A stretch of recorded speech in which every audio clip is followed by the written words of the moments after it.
Manolotra ny arahaba ho antsika rehetra ary manolotra ihany koa ny firaritsoa amin'izao taona vaovao izao. Ny vaovao mahakasika ilay andro ratsy Alvaro avy hatrany no indro atolotra anao. Mbola any amin'ny distrika Nikalamavony no misy ny ivony andro ratsy Alvaro ity amin'izao 12 ora mahery kely izao, zany any amin'ny faritra Mahatsatra ambony any zany no misy azy. Vinavinaina ikisaka miatsinanana hatrany izy amin'ny hafainganam-pandeha 20 kilometatra isan'ora ary tombanana ivoaka ny ranomasina ny Oala any amin'ny manodidina faritra Ivatovavy na Fitovinany.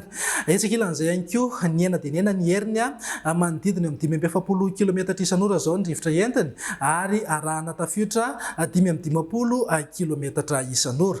Tsara manamarika fa manodidina ny ivony no tena ahitana izay rivotra sy tafiotra izay, fa kosa ny faritra manodidina an'io andro ratsy io dia miaina ao anatin'ny oram-be, izany hoe mbola hitoetra hatrany aloha ny orana mety atevina indraindray any amin'ny tapany atsimon'ny afovoantany sy any amin'ny faritra ilany atsimo atsinanan'ny Madagasikara iny, zany hoe aty Mahatsatra ambony, Vatovavy, Fitovinany ary atsimo atsinanana. Entanina zany ny mponina amin'ireo toerana ireo mba anaraka akaiky ny fivoaran'ity rivo-doza ity ary ihany koa hiomana amin'izay mety ho fahabetsahan'ny rotsakorana izay. Raha mahakasika ny filazana loza kosa indray dia tsy misy fiovana fa mbola voatazona anatin'ny filazana miloko manga na filazana fa tokony mbola mailo hatrany ireto distrika manaraka ireto dia any amin'ny distrika Morondava, Toliara, Mahabo, Beroro, Ankazoabo, Sakara, Manja ary ny distrika ny Morombe.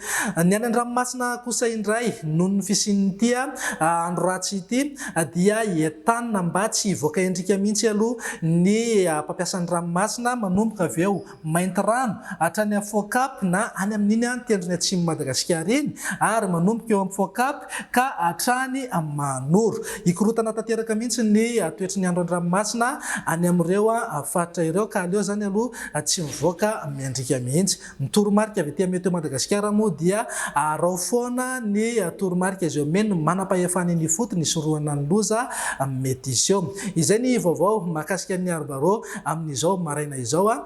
Farany raha mahakasika mety ho fizotrany kosa indray dia amakivaky ny faritra Mahatsatra ambony iny izy amin'izao atoandro izao ary tombanana ivoaka an-dranomasina amin'ny faritra Ivatovavy na Fitovinany amin'ny alina anoany ary hiezaka nalavitra morontsiraka moa izy rehefa tafavoaka an-dranomasina izay. Mametraka ny veloma vetivety indray ary.